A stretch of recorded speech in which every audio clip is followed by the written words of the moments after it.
Hello guys, এই যে আজকে ডিউটি থেকে যাইবার নিছি।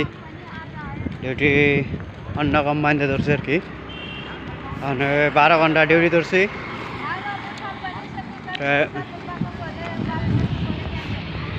8টা টু 8টা মানে রুমে যাবার নিছি।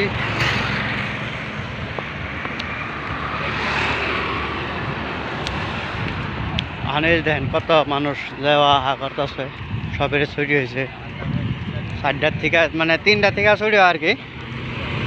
যারা 7টা বাজা ডিউটি করে তাকে 3টা বাজা ছুটি, আর যারা 5টা বাজা 8টা বাজায় ঢুকে তাকে 5টা বাজা ছুটি, যারা 9টা বাজায় ঢুকে তাকে 5:30 বাজায় ছুটি দেয় আর কি।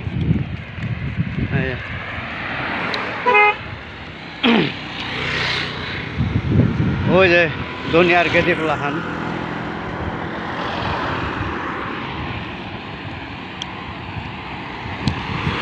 ঠিক আছে, তাহলে ভিডিওটা ভালো লাগলে লাইক শেয়ার কমেন্ট করবেন। ওকে।